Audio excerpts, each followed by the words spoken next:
Disclaimer, I am a huge ReVe love. So, if you are looking for a review that rips the EP apart, I fear you have to search further because I actually have taste. However, I will try to be as objective as possible. I have a background in music, but I will try to make the review as untechnical as possible, so everyone can understand my points. Let's go.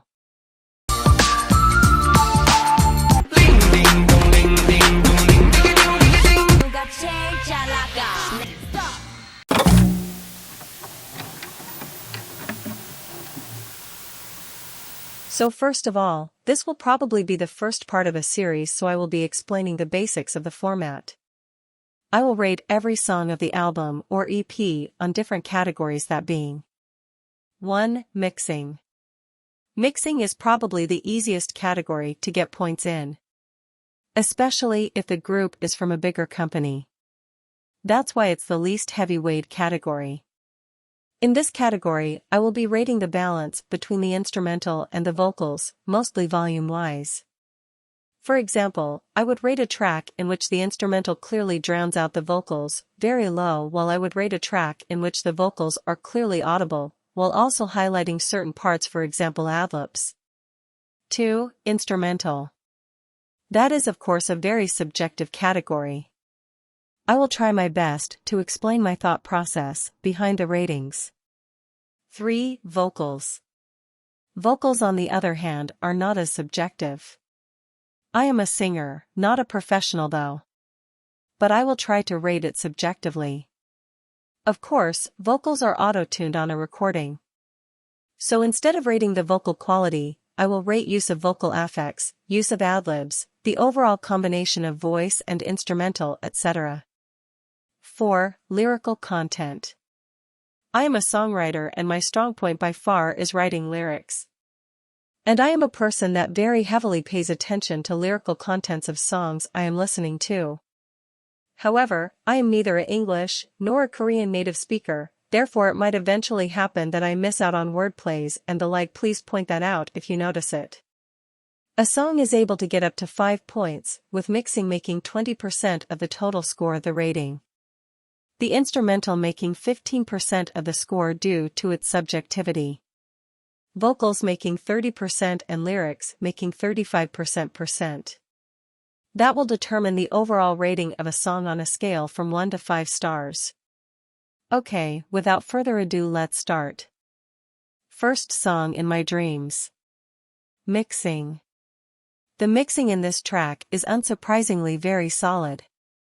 The only real complaint I have is that the instrumental in the chorus is just a teeny tiny bit too loud, especially the bass. However, the mixing of vocals, in particular adlibs, in the last part is very well executed. So overall, I will give the mixing a 4 out of 5. Instrumental. Fitting to the title, the first thing you notice in the intro is the very dreamy vibe of the song, since the intro is very reminiscent of music box music. It also sounds somewhat damp, which adds to the dreamy vibe of the song. The verse is very simplistic, only consisting of a simple beat with a bass. The only thing that really breaks away from that is the repeated use of a carillon to mark the beginning of a new measure. The instrumental in the pre-chorus is very minimalistic, which really highlights the vocals. The bass in the chorus is a bit too loud and kind of drowns out the vocals and the rest of the instrumental. However, the very last part of the chorus, which is completely without instrumental, is very well incorporated, with a surprisingly smooth transition between chorus and verse. The breaks in the instrumental are actually the most noticeable thing. All of them are very well incorporated and create very nice accents and highlights. If it wasn't for the chorus, this instrumental would get 5 out of 5, but sadly the bass in the chorus is just too distracting, so it gets a 4 out of 5. Vocals. The first 2/3 of this song are actually quite minimalistic. There aren't any big adlibs or surprising melodies. The most noticeable things are actually the harmonies, which you can, for example, hear in the pre-chorus. On top of that, the vocals are clear, but still somewhat soft, which creates a very dreamy, whimsical feel. The last chorus is the first to actually have noticeable adlibs, which are very well incorporated. Voices are layered on top of each other without sounding too similar or not harmonious. The song ends with a nice harmony. Overall, there is nothing to complain about. 5 out of 5. Lyrics. The lyrics aren't very innovative, they are for the most part standard love song lyrics. The title is very often repeated, especially in the pre-chorus. However, the English lyrics are well incorporated. The lyrics overall make good use of descriptive words, and they are fitting the vibe of the song. There is a proper bridge and proper chorus. And honestly, as I said, not every song has to be revolutionary. Some songs are just standard love songs, that's okay. So overall the lyrics will get a 4 out of 5. The overall score of the song is 3 stars. Rounded 4 stars. Second song good, bad, ugly. Mixing. The mixing in the song is pretty unremarkable, with my only real complaint being that the instrumental is too loud in the chorus. Therefore, mixing gets a 3 out of 5. Instrumental. The instrumental of the track is very lo-fi-ish, and with exception of the chorus also very minimalistic.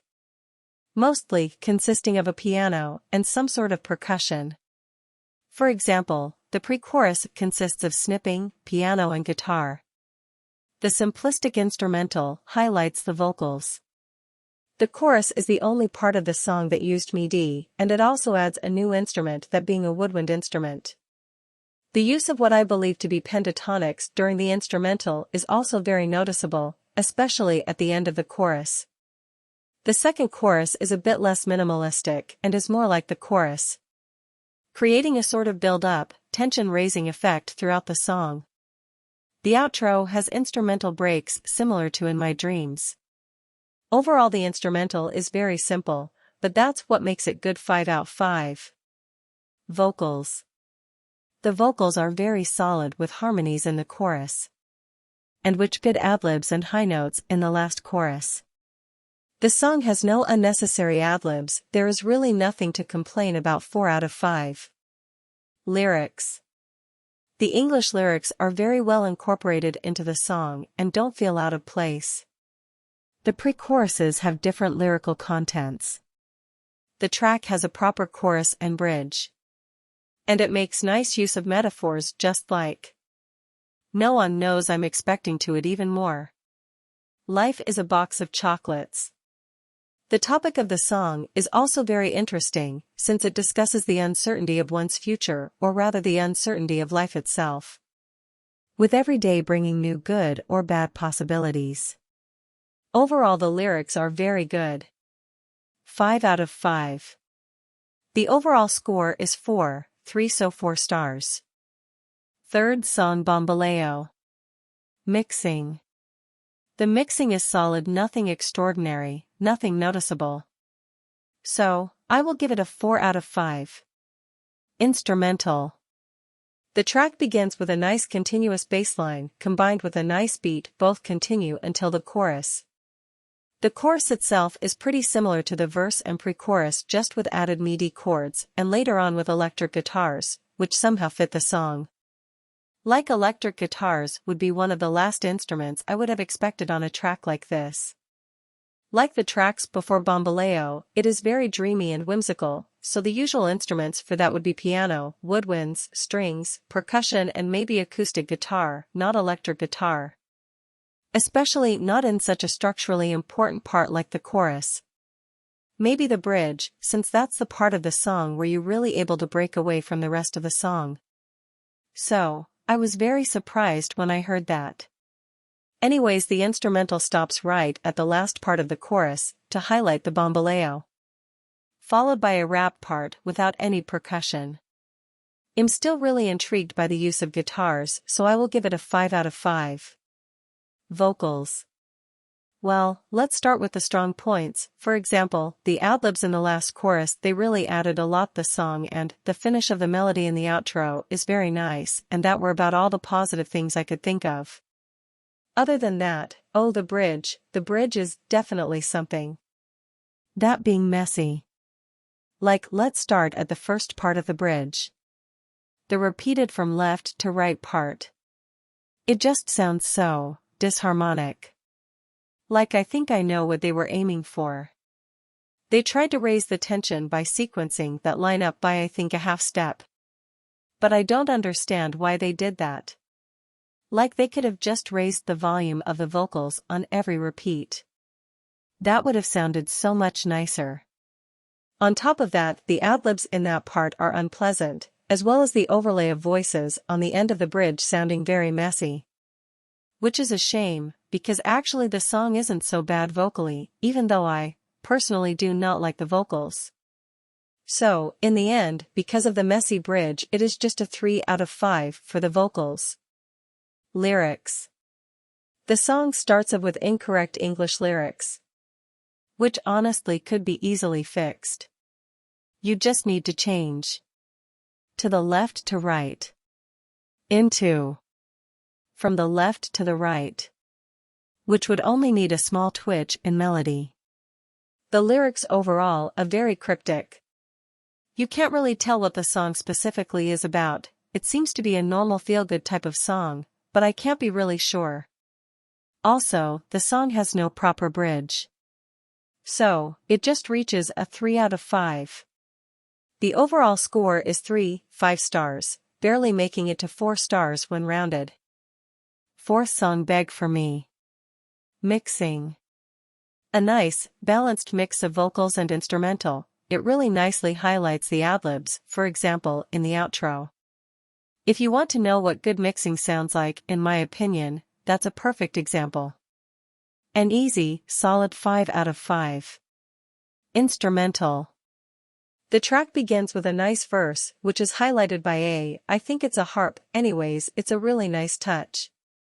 And then comes a pretty noticeable beat switch, but honestly it's pretty smooth, like if SM producers can do one thing then it's beat switches. Anyways, new percussion is added in the pre-chorus and falling chords, which build tension. Then it goes over into the chorus. And then it goes over into the second verse, with a beat switch. Another very noticeable thing is the very, very smooth transition from the rap into the last chorus. Excellent instrumental 5 out of 5. Vocals.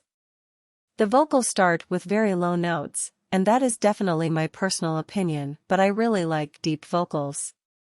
Anyways, the vocal tones are slowly rising, building tension until the chorus. The post-chorus is very, very catchy. And the rap, oh my god, the rap. Like a short disclaimer, I am absolutely whipped for Wendy, she is my bias, so I might be, well, biased. But oh my god, just oh my god. Joy too, her rap was fire. Also, the ad-libs are so good. Especially, the girl part, it's the very typical Red Velvet ad-lib with a vocal effect, like you heard in Happiness and Red Flavor. And it's definitely nice to have that back. The only real complaint I have is that one, you look so crazy ad-lib, since it doesn't fit the rhythm at all. And because of that, the score only shies a bit away from 5 out of 5, so it's 4 out of 5. Lyrics. The lyrics overall are nothing extraordinary, they do have a nice girl boss message though. However, it does have a very catchy post-chorus. And the bridge rap, oh my god, the bridge rap. 4 out of 5. Overall score is 35 stars, so 4 stars after rounding. Fifth song, Rainbow Halo. Mixing. Throughout the whole song, the vocals are way harder to hear than the instrumental. It doesn't necessarily ruin the song, but it's very off-putting. 2 out of 5. Instrumental. The intro of the song is actually pretty nice, it makes nice use of percussions and MIDI chords. It almost sounds like a Mario Kart OST. Do you know the Rainbow Road Mario Kart has? Yes, it sounds very fitting for that track. I like that the percussions from the intro are brought back in the pre-chorus, really the intro into the song. The chorus is okay. The bass is about too loud and also a bit unnecessary. Also, the sax in the later part off the chorus is distracting. But I like the use of the theremin in the chorus. Another very noticeable thing is the change from chorus to bridge. The bridge begins very percussion heavy and later on adds other instruments, therefore raising tension until the last chorus. The use of the sax in the outro is very nice, and honestly much better than in the chorus. In my opinion. 4 out of 5 for the instrumental. Vocals. The vocals are very solid. But the raps are really not all that good. This is definitely a track which would be better without a rap. The last rap is pretty okay, but that doesn't distract from the fact that the raps weren't as good. Also, the vocals in the last part of the second verse are weird. I can't really properly explain why it's weird, but I don't know. It's either disharmonic or the vocal technique, plus the editing doesn't fit that part. Or it might be just my personal preference. I won't really deduct points for that, but I will deduct points for unnecessary raps. 3 out of 5 for vocals. Lyrics. The lyrics are pretty catchy, however, they are also very cryptical. For example, the phrase rainbow halo dance is very random and never really explained. The chorus is nice, but not really a proper one. However, it does have unique pre-choruses and a proper bridge. And it does have a nice overarching rainbow theme. And a very nice use of color metaphors in the bridge. For that alone, a 4 out of 5. Rainbow Halo's overall score is 3 stars, 3 stars after rounding. 6th song, Feel My Rhythm. Mixing. Solid mixing. Nothing more, nothing less. 4 out of 5. Instrumental. The track starts off with a very nice string intro, but then comes that annoying metallic MIDI sound in the verse. Like the instrumental verse would be good without the metallic MIDI sound. It goes on with a nice use of string instruments in pre-chorus. The beat in the chorus is kind of distracting. However, the nice use of the air on the G-string sample really makes the chorus so much better. There is a good use of strings in the bridge. There is a minimalistic instrumental in the connecting part between bridge and last chorus. Also, there is what I think is a pretty interesting key switch from major to minor in the bridge, which gives it the certified red velvet haunted feeling. Anyways, 4 out of 5. Vocals. The vocals are pretty solid. The ad-libs are good. But the rhythm in the chorus is kinda weirdly fast. 4 out of 5 for the vocals. Lyrics. The lyrics are sometimes a bit nonsensical, for example. This night is great and we had fun and wild and brave. However, the lyrics are really committed to the spring motive just like in the pre-chorus. Make the pollen blow out. Make the firecrackers louder. Which by the way pre-choruses aren't identical. Which is a plus point. There are also literary motives in the lyrics like don't lock us in Pride and Prejudice. That ties pretty nicely into the art references in the music video. Overall, the topic of the lyrics aren't all that interesting, but the spring motive is very nice, very consistent. So, 4 out of 5. The overall score for the title track is 4 stars. In the end, the overall score for the EP is 3.95 stars, so rounded 4 stars. Now for my personal opinion, I think the EP is amazing and it really brought the old style of Red Velvet songs back. As always, the B-sides were solid, and in my opinion In My Dreams and Beg For Me were even better than the title track. The EP had a very consistent whimsical theme with the exception of Beg For Me. My favorite tracks are probably Beg For Me and In My Dreams, and my least favorite is Rainbow Halo, which honestly isn't even that bad. I just really hate the mixing. I hope I managed to upload this video on Monday, but still Life by Big Bang drooped yesterday and I think I need some time to emotionally recover. Anyways, what would you rate the EP? Did you disagree with me at any point? Did you think I missed any critical aspects? I hope I have enough mental energy to make this a series. So, I guess maybe see you next time. Have a nice day. Bye.